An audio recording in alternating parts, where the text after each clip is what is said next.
Merry Christmas sa inyong lahat, Lodi. Heto na po ang 5 naunang nag-comment at 5 napili ko. Comment lang po kayo at kahit hindi kayo una baka mapili ko kayo sa shoutout. At ito na ang una na si Lodi Sheila May Epanto, Lodi Julius Sorupia, Lodi Roque Baitan, Lodi Francisco Dasilo, Lodi April Rose Perpinan, Lodi Encontro Marvin, Lodi Delgasher Buena, Lodi Jess Espinosa, Lodi Roldan Ricario, Lodi Michael Duong, Lodi Elcalif Taib, Lodi Jessel Amadeo, Lodi Noor Heyman Abdullah, Lodi Jack Vloggers.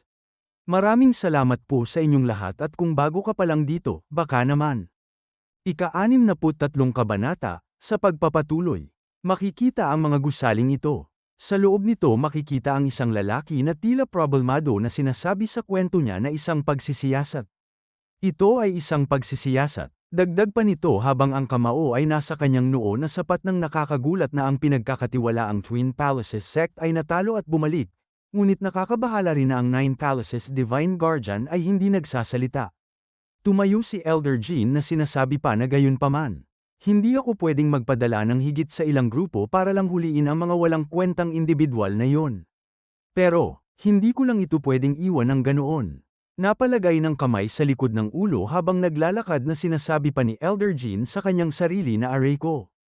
Mababaliw na ako, at biglang may tumatawag sa kanya sa likod ng pintuan, na nagtatakang sinabi naman ito na anong gusto mo. Sumagot ito sa kanya na nagkaroon ng malaking kaguluhan sa banquet hall. Napalaki ng mata ito sa gulat na napasabi na ano? Lumabas ito sa pintuan na naiinis na sinigaw na nagkaroon ba ng sagupaan sa Cheando Group.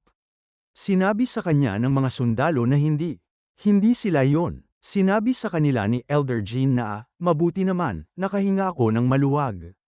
Kung ganoon, kailangan lang nating sugpuin ang mga puwersang nagsimula ng kaguluhan, tama? Bahagyang napababa ito ng ulo na may nakasalubong na mga kilay na sinabi kay Elder Jean na sa totoo lang, mahirap silang sugpuin. Maraming mandirigma ang bumagsak. May nakasalubong na kilay si Elder Jean na sinabi nito sa sundalo na maraming mandirigma ang bumagsak. Sa Jonggan Banquet Hall, sino sa tamang pag-iisip ang gagawa ng ganoong bagay? Seryosong napasabi pa ito na maaari kayang may isang martial artist na nakapuslit. Naglakad na si Elder Jean habang sinasabi niya na ituro ang daan. Tumugon ang sundalo sa kanya na okay po. At makikita na ang mga ito na naglalakad habang sinasabi pa ni Elder Jean na malalaman natin pagdating natin doon. At pagkadating, agad na nakita ni Elder Jean ang isang sundalo sa ere habang ito ay sumisigaw ng sakit. At ilang sandali pa ay bumagsak ito sa kanilang harapan na ikinagulat niya. May hindi makapaniwalang mukha ito na nakatingin sa sundalo ng tahimik, na tulala sa kanyang nakita. Makikita naman ang lalaking dumating upang tulungan ang isa kanina ay napangiwi na lang ng mukha habang umaalis sa labanan na nakatingin sa mga binubugbog nila. At pagkatapos sinigaw ni Elder Jean na tumigil na kayo sa paglalaban.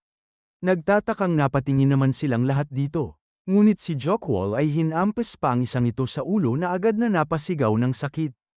Agad itong bumagsak sa sahig habang nakangisi si Jockwall na pinagmamasdan nito. Agad sanang bubunot ng espada ito ngunit, mabilis siyang pinigilan ni Elder Jean. Seryosong nakatingin ito sa kanila habang sinasabi sa kanyang sarili na una, kailangan nating malaman kung sino ang mga lalaking ito. Hindi ko alam ang tungkol sa iba, pero ang matandang iyon ay tiyak na may pinaplano. At pagkatapos sinabi nito na sino ka? Ibinuka ni Jockwall ang kanyang mga kamay na sumagot dito na kahit sa mahihirap na sitwasyon. May paraan para sumulong. Tanungin muna siya. Ang tinutukoy pala niya ay ang ating bida na agad na nagulat si Elder Jean nang makita niya siya at napasabi sa kanyang sarili na siya ba ang boss. At pagkatapos may nakasalubong na kilay si Elder Jean na sinabi sa kanya na ako si Jean Yang, Elder ng Jonggan Alliance. At nang maringi iyon ng mga tao agad na napasabi ang mga ito na kaya pala, siya si Elder Jean. Ito ang unang pagkakataon na nakita ko siya. Gaano karaming tao ang nagkakaroon ng pagkakataong makatagpo ang Elder ng Jonggan Alliance ng personal? Sinagot naman siya ng ating bida na ako ang pinuno ng World's Greatest Request Sect. Si Kang Mujak. May hindi makapaniwalang mukha ito at tila nabigla na napasabi sa kanyang sarili nang marinig niya iyon na ang World Greatest Request Sect. Kung gayon, ang taong yun ay hindi maaari, talagang dumating sila. At pagkatapos sinabi nito sa kanya habang may pawis sa pisngi na ganun pala. Hinihintay ko talaga kayo. Hindi naman ito makapaniwala na napasabi na ito ba ang taong hinihintay ng elder? Hindi ba sila mula sa isang ganap na hindi kilalang sekta? Sinabi pa ni Elder Jean na pero paanong nangyari ang ganito? Agad na tumayo si Mong Hyan na sinabi sa kanya na sa gitna ng isang maliit na pagtatalo sa iba, si Master Hildam ay paparusahan na sana kami nang hindi man lang tinatanong kung bakit. Agad na napatingin si Elder Jean dito na bahagyang napatungo ito ng ulo na hindi makatingin sa kanya. At tumingin sa kanila si Elder Jean na sinabi na mukhang nakagawa siya ng malaking pagkakamali. Humihingi ako ng paumanhin sa ngalan niya. Kung ayos lang sa inyo, ihahatid ko kayo. Sinabi naman sa kanya ng ating bida na ayos lang kami sa ganito. Hindi na kailangan ng espesyal na pagtrato. Sumagot sa kanya si Elder Jean na naiintindihan ko. Umaasa akong malilinaw ang anumang maling pagkakaunawaan. Sumagot sa kanya ang ating bida na naintindihan ko. Napapalibutan ng mga tao si Elder Jean na sinasabi nito na nagkaroon ng maliit na kaguluhan dahil sa maling pagkakaunawaan. Sisiguraduhin kung hindi na ito mauulit. Sana ay masiyahan kayong lahat sa piging. Lumapit ang mga ito kay Elder Jean habang sinasabi na hindi, Elder Jean, tiyak na nagtatrabaho kayo ng husto. Dagdag pa ng isa na natatandaan niyo ba ako? Binati ko kayo ilang taon na ang nakalilipas. Isang karangalan na makaharap si Elder Jean ng personal. Sinabi pa ni Elder sa kanyang sarili habang nakatingin sa kanila na hindi ko talaga akalain na darating kayo. Dagdag pa niya na makikita sila na higit pa doon. Gumawa pa ng eksena sa sandaling dumating. Makikita ang ating bida na nakangiti sa kanya na sinabi pa ni Elder Jean sa kanyang sarili na mas baliw siya kaysa sa inakala ko. Napangiwi ito ng mukha na sinabi pa na pero kahit na, hindi ito gaanong nagbabago. Kung ang biktima mismo ang lalakad papasok sa yungib ng tigre, tama lang na kainin ito. Hehe, may madilim pa itong mga tingin sa kanila na sinabi pa sa kanyang sarili na sa pagkakataong ito, sisiguraduhin kong mabubunot ko ang ngiping matagal na sa aking gumugulo. At pagkatapos makikita ang silid na ito na may napasigaw na wow, mukhang ang mga taga-Jonggon Alliance ay nakalikom ng malaking halaga ng pera.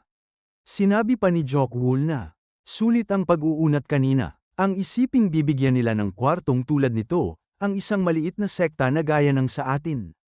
Na napasabi naman si Lady Song gayon na tama, mula sa pananaw ng Jonggon, walang dahilan para tanggapin tayo. Nakangiti naman si Mong Hyan na nakatingin sa gilid na sinabi niya na ito ang epektong nilayon natin.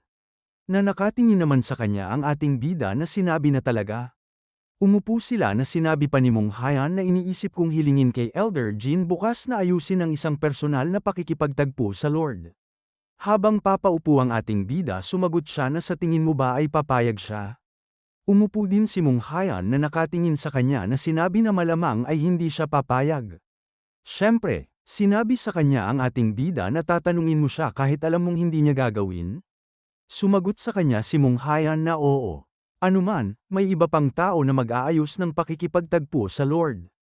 Na sinabi sa kanya ng ating bida na sino? Na sumagot sa kanya si Mong Hyan na ang pinuno ng White Robe Sect, si Ju Changwol. Sinabi naman sa kanya ni Lady Song gayon na siya ang pinag-usapan natin nung nakaraan, di ba? Hindi rin siya mukhang tipo ng tao na tutulong sa atin ng kusa. Sumagot sa kanya si Mong Hyan na kaya nga mayroon akong gustong itanong. Tumugon sa kanya si Lady Song gayon na sa akin. Ano yun? Sinabi sa kanya ni Mong Hyan na si Ju Changwol ay may utang mula noong si Lord Song pa ang elder ng Jonggon Alliance noon. May gulat sa mga mukha ni Lady Song gayon na napasabi na utang. Sa tatay ko, seryosong sinabi sa kanya ni Mong Hyan na tama yan. Sa tingin ko dapat nating gamitin ang katotohanan yon para hikayatin siya. Papayagan mo ba ito? Napasabi naman sa kanya si Song gayon na gagana kaya yun? Sinagot siya ni Mong Hyan na base sa narinig ko, mataas ang kanyang pride at hindi siya kayang mabuhay na may utang. Tingin ko gagana ito. Sinabi pa sa kanya ni Lady Song gayon na sa kasong yon, maaari mong subukan ang lahat ng magagawa mo. Matutuwa ang tatay ko rito. At pagkatapos ay nagpasalamat sa kanya si Mong Hyan. Sinabi naman ni Jokwool na sa tingin mo ba ay mananahimik lang si Jin Yang? Mukhang sumasabay siya, pero hindi niya maloloko ang aking mga mata. Isa siyang napakatusong tao. Tumingin sa kanya si Mong Hyan na sinabi niya na siyempre, hindi lang siya mananahimik. At yun mismo ang gusto natin.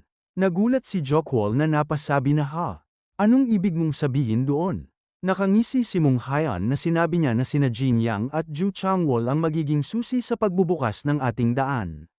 Napanganga si Jokwol na may hindi makapaniwalang mukha na sinabi sa kanya na kung tama ang nakuha ko, parang handa ka nang gamitin ang mga taong yun para gumawa ng malaking problema sa loob mismo ng alyansa. Ha, seryosong tumugon sa kanya si Mung Hyan na hindi lang problema. Dagdag pa niyang sinabi na yayanigin natin ang Jonggon Alliance hanggang sa kaibuturan nito, at gayon din ang mga matuwid na sekta o righteous sects. May gulat sa kanilang mukha na sabay-sabay na napasabi na ha? At dito na po nagtatapos ang ika-63 kabanata.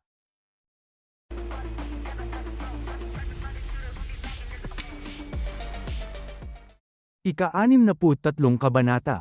Sa pagpapatuloy, makikita ang mataas na gusaling ito. Ang mga bubong ay natatakpan ng mga hamog habang may nagsasalita na gising ka na ba? Ang nagsasalita pala ay si Boy Taling na sinabi pa na masarap ba ang tulog mo? Hehe, na ang kasama naman nito ay tila inaantok pa. Napatingin naman sa kanya ang ating bida na may hindi makapaniwalang mukha na sinabi niya dito na bakit ba sige ang sunod ng sunod mo? Sumagot si Boy Taling sa kanya na gusto lang naming sumama sa iyo hanggang dulo. Kahit labag pa ito sa gusto mong ayusin ang lahat. Nagulat naman si Boy Taling nang ang ating bida ay nagpatuloy sa paglalakad. Agad na humabol ito sa kanya na sinasabi pa na huwag mo naman kaming iwan ng ganoon. Nakapikit na sinabi sa kanya ng ating bida na marami na akong pinalampas. Lumingon siya dito na sinabi pa na papalampasin ko ito hanggang ngayong araw lang. Simula bukas, huwag na kayong lalapit sa amin. Nagtatakang tumugon naman ito sa kanya na ha? Seryosong sinabi pa niya dito na kung ayaw niyo pang mamatay. Bigla namang bahagyang napayuko ito ng ulo na nakatingin sa kanyang sinabi na At pagkatapos ay masayang sinabi nito sa kanya na kaya sinasabi mo na ayos lang ngayong araw, di ba? Napangiwi siya ng mukha na napasabi na naku naman. At pagkatapos ay nagpatuloy na sila sa paglalakad na sinabi pa ng ating bida na Tara, kain na tayo. Sinabi naman ni Boy Taling sa kanya na paano yung iba. Makikita silang nagpatuloy sa paglalakad na sinabi ng ating bida sa kanya na natutulog pa. Tingin ko pagod ang lahat sa mga nangyari kahapon, kaya hinayaan ko muna silang matulog. At pagkatapos makikita ang labas na ito na may kumakain. Mula sa iisang lamesa sinabi ni Boy Taling sa kanya na maraming pagpipilian na pagkain, pero hindi ganoon kasarap ang lasa. Tumugon naman ang gating bida na sinabi sa kanya na hindi ba sapat naman itong kainin? Sinabi naman ng alalay ni Boy Taling na aray ko, doon sa bayan namin, hindi man lang namin ito ibibigay sa aso. Napangiwi naman ng mukha ang ating bida na napasabi na mas malala pa ba ito sa pagkain ng aso? Tumingin siya kay Manchon na sinabi na ikaw naman? Tumugon si Manchon sa kanya habang naiisip ito na doon sa pinanggalingan ko, mas mahalaga pa ito sa ginto. Nagpapatayan pa ang mga tao para lang sa isang piraso ng karne o inumin. At pagkarinig nila ng salitang yun agad silang napatahimik na nakatingin kay Manchon. At ilang sandali pa ay napatingin sila sa taong nagsalita na hello. Makikita ang mukha nito na masayang nakangiti sa kanila. Umupo ito sa kanilang lamesa na sinabi pa na pasensya na. Tinanong naman siya ng ating bida na sino ka. Tumingin ito sa kanya at sinabi na parang barkada lang kung makipag-usap sa unang pagkikita. Napaliit ng mata ang ating bida na sinabi na hindi kailangang maging magalang sa taong walang asal. Napangiti naman ito na sinabi sa kanya na sige. Magsasalita na rin ako ng casual. Nizam ang pangalan ko. Ikaw sino ka? Tumugon lang ang ating bida sa kanya na malakas at hindi matatalo. At pagkatapos sinabi pa niya na kami ay taga-Hagog. Sinabi naman sa kanya ni Nizam na Hagog? Taga-probinsya ka pala. Taga-Jiangsa ako. Nakatingin ang ating bida na napasabi na Jiangsa? Nakangiti ito sa kanya na sinabi na hamak na mas malaki ang lugar na yun kaysa sa Hagog. Sinabi pa ng ating bida dito na nakuha ko. Hindi dahil malaki ang lungsod ay malaki na rin ang mga tao doon. Tumawa ito na sinabi na haha. Nakakatawa yun. At pagkatapos ay napatingin ito sa gilid. Tiningnan niya pala ang dalawa na kumakain na napatingin din ito sa kanya na may pagtataka. At pagkatapos ay tumingin sa kanyang harapan. Kung nasaan si Manchon na nakatingin sa kanya ng seryoso. Sinabi pa ni Nizam habang nagkatinginan silang dalawa na ikaw dyan, anong pangalan mo? Parang may gusto kang sabihin sa akin? Agad naman sinabi sa kanya ng ating bida na siya si Machun, ang aming assassin. Napatingin ito sa kanya na nagtatakang sinabi na assassin. Ikaw naman, tumugon siya na tinaas ang kanyang ulo na sinabi na ako ang pinuno, malamang. Muli na namang sinabi nito sa kanya na mukhang nabastos ko pala ang big boss. Sinabi naman sa kanya ng ating bida na huwag ka nang magsabi ng mga bagay na hindi mo naman seryosong ibig sabihin. Tumawa ito na sinabi sa kanya na haha, nga pala, ang lupit nung kahapon. Dagdag pa nito sa kanya habang tumingin na hindi ako makapaniwala na direktang babanggain niyo ang Jonggan Alliance ng ganoon. Sa gitna pa mismo ng teritoryo nila. Tumingin sa kanya ang ating bida na sumagot na hindi yun paglaban, yun ang tamang gawin. Ang ibig kong sabihin, yun talaga ang dapat gawin sa ganoong sitwasyon. Nakangiti ito sa kanya at sinabi na may pinaplano kayo. Ngumiti ang ating bida at sinabi na kung mananatili kayo rito, makakakita kayo ng mga kamanghamanghang eksena. Patuloy na nakangiti din ito na sinasabi sa kanya na paalis na sana ako, pero kung may kamanghamanghang makikita, mukhang mananatili muna ako para manood.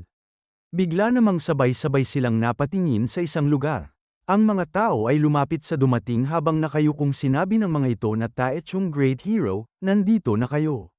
Dagdag pa ng mga ito na maligayang pagdating, Panginoon. Maayos ba ang tulog nyo? Habang nakatingin ang ating bida dito tinanong niya na sino ba itong pinagkakaguluhan. Nagulat naman si Nezam nang hindi man lang niya kilala ang taong yun. At sinabi niya sa ating bida na ibig mong sabihin hindi mo siya kilala?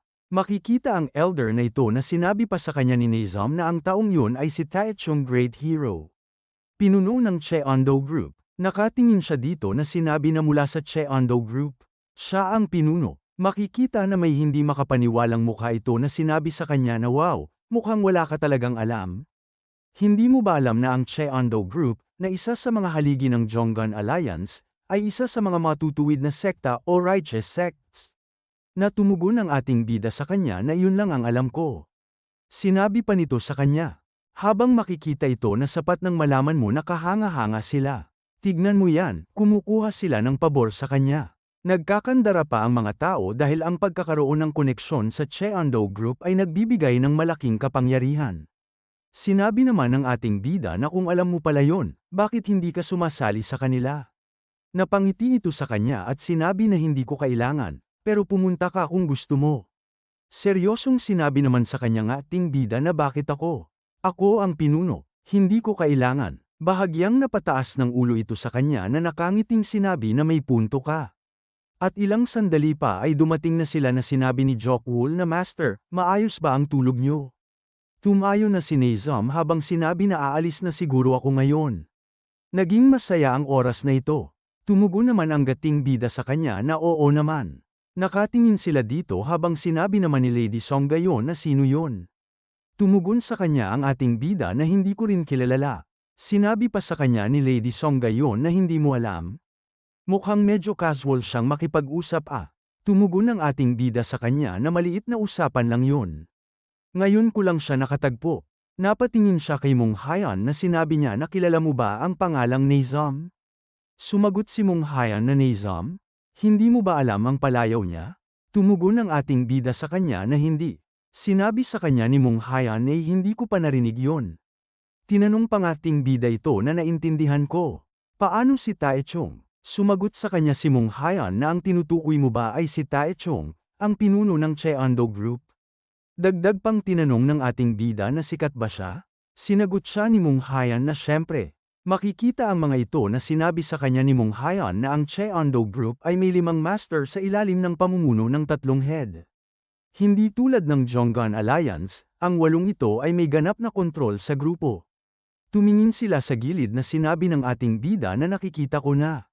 Narinig ko na ang taong yon ay si Taechung. Nakatingin dito si Mon Hayan ang sinabi niya na nabalitaan ko na dadalo si Taechung sa piging ng Cheondo Group, hindi ko inakalang isa sa 5 Palace Master ang nandoon.